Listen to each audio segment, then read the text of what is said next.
Well, I think his long-term strategy so far is to keep going.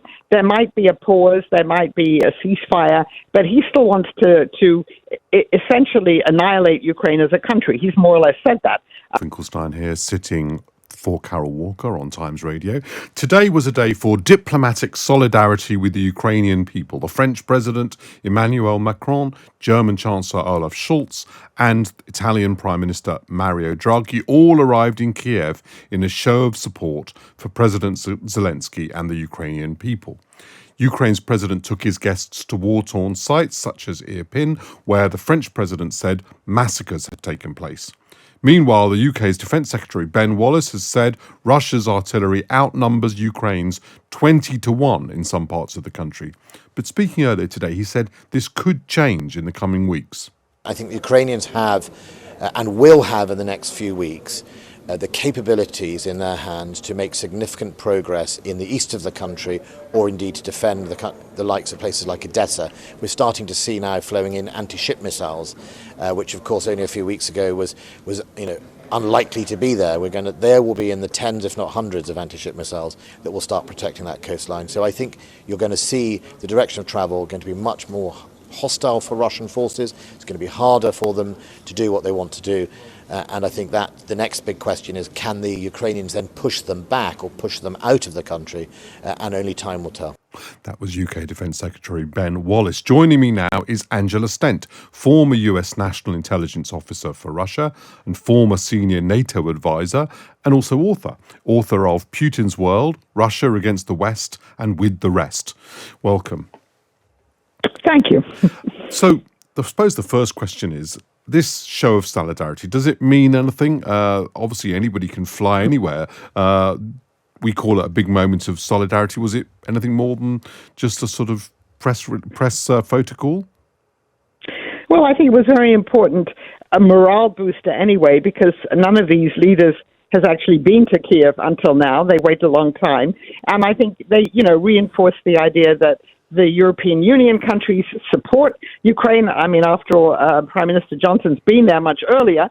So it's the support and then the promise also of a possible candidate membership for Ukraine in the European Union, which of course would be a long way off. But again, it's sort of emphasizing that they consider Ukraine part of Europe. Now, having said that, what Ukraine really needs, as we've just heard, is all the heavy weaponry. And even with the $1 billion new promise of military assistance from the U.S. and Britain's providing them, and also some other NATO countries, not too much has arrived yet. I mean, this stuff needs to arrive soon.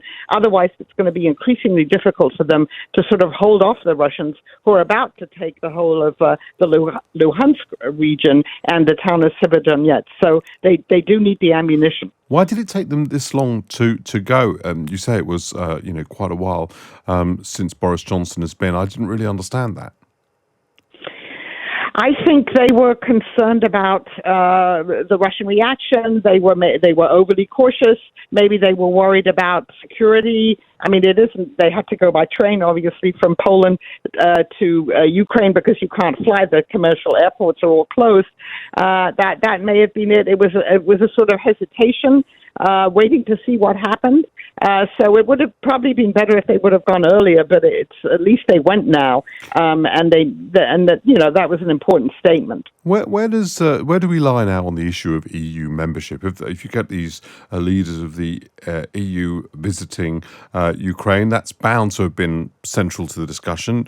President Zelensky's made no secret of regarding that as a central part of his desire to make Ukraine a sort of part of the West. And I wonder whether you thought it was something that the EU could grant, and whether you thought that today it might have seen a move in that direction. Well, I remember, 10, 15 years ago talking with EU officials and saying, you should give Ukraine a membership perspective. Yes, it's got lots of problems, corruption, weak institutions, but the perspective should help discipline it and make it understand what it has to do. So I think today we have Ursula von der Leyen, who says she believes that Ukraine should get candidate membership. You've got the three leaders of the three European countries who say that it should, but I think it's still the European Council has to take a vote on this. and there are people who are skeptical about it. I'm sure Hungary will be an outlier. It's already been an outlier on a number of other things. So I think the chances of Ukraine saying that it can get candidate membership are pretty good. Better today after we heard what even Macron said. And then, of course, it will be a very, very long process going forward. But I think since NATO membership is obviously off the table, this really would be important for Ukraine, a perspective for it, once the war is over. Can the EU really offer membership to an organisation, to a country in its organisation, which it's not willing to admit to NATO? In other words, it's not willing to defend if it comes under attack, having made the explicit decision not to admit it to NATO, pretty much because it wasn't willing to sustain it against attack. So how does it work that a country could be?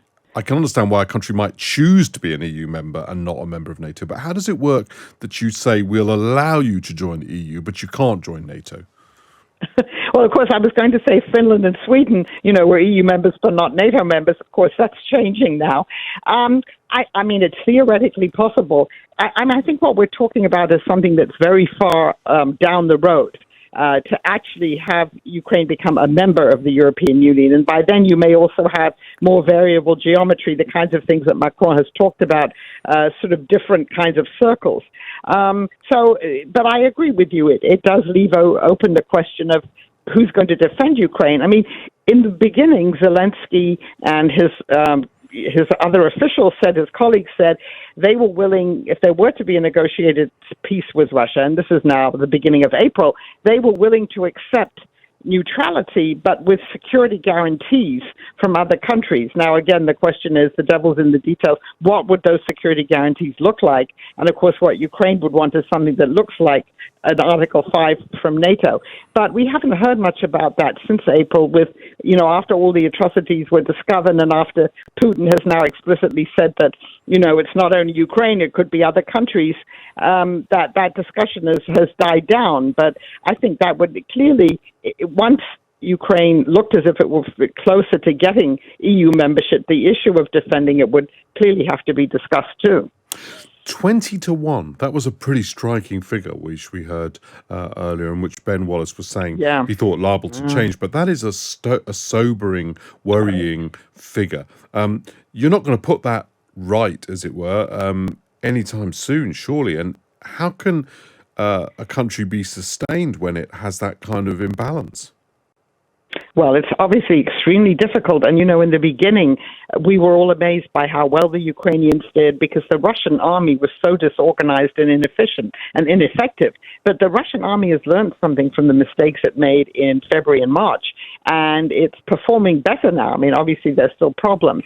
So it's still a very hard road for the Ukrainians. If they get these heavy weapons and long-range missile systems and they can really push back against the Russians, they stand a better chance of succeeding. But still, the Russians have already taken over quite a bit of territory. They now control 20% of Ukraine's territory. I think it was 15% before the war began. But that's still a sizable challenge to try and reverse that.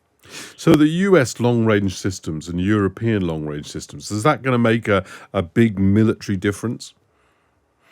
Well, it should help them, again, sort of push back and attack Russian targets, which they can't attack now.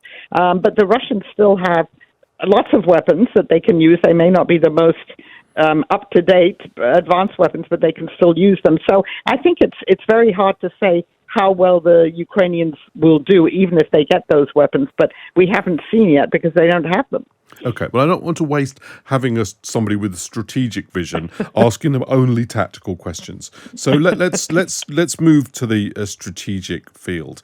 If this is a war, to use your words, Russia against the West and with the rest, what is President Putin's long-term strategy of which this forms a part? And then let's discuss in a second how we counter that long-term strategy. Well, I think his long-term strategy so far is to keep going. There might be a pause, there might be a ceasefire, but he still wants to essentially annihilate Ukraine as a country. He's more or less said that. He wanted to, and the former President Dmitry Medvedev wrote that yesterday, just get rid of Ukraine as a state. And then I think what he wants to do is to form a Slavic Union of Belarus, which is already very dependent on Russia and Ukraine, and possibly northern Kazakhstan. So he definitely sees himself as an imperial restorer. We heard that when he likened himself to Peter the Great a couple of days ago. And then we don't know where else he would go from there. So that's assuming he can do that. I'm not saying he can, but I think that is his long-range goal, as long as he's in the Kremlin, is going to try and destroy the Ukrainian state, or at least have a government there that is subservient to Moscow and doesn't look west anymore. And then beyond that, he's already turned to China. As the book title is Against the West and With the Rest, and we've seen how China, and yesterday Xi Jinping again explicitly backed Russia and what it's doing. So it's then cultivating the ties with China and then with India and all of the other countries that haven't condemned or sanctioned Russia. And that's all of the BRICS, and it's a lot of countries in the Middle East, in Africa, and in Latin America, including Mexico, which is supposed to be a close partner of the United States. So I think that's, again, going forward, his vision is of Russia still as a great power with more territory, but really not interacting with the U.S. and Europe or Australia, Japan, and South Korea, but having all these other partners around the globe. And what do we do? Just live with that? Well, I think, first of all, in Europe, you have to have super containment, and we have to make sure that Putin doesn't set his sights on, for instance, Poland, which was hinted at one of the treaties that Russia submitted to NATO in December. So it's sort of tough containment. And then I suppose it's trying to persuade some of these other countries that they should sort of rethink being unwilling to take any moves against Russia, but that's going to be difficult. It's going to be like during the Cold War, the original Cold War, when we had a block of non-aligned states, who didn't want to choose sides, and they didn't choose sides. So I think it's particularly hard for the United States and Europe because they're facing a combined Russia and China. So, we certainly still, the West, the U.S., Europe, and those Asian allies, they have much of the world's GDP. They're the most advanced countries. They have greater geopolitical heft than the rest of these countries. But with a rising China, it's going to be harder, to maintain this containment of Russia. Well, Angela Stent, who's the former US National Intelligence Officer for Russia and former senior NATO advisor, and as I've said, an author of Putin's World, Russia Against the West and With the Rest. Thank you very much indeed for joining us with that view of both the tactics and the strategy on this day of diplomatic solidarity with Ukraine. It's Daniel Finkelstein. You're listening to Times Radio. I'm sitting in for Carol Walker, and it's 23:18:21. I was asked to give a time check, and there it is.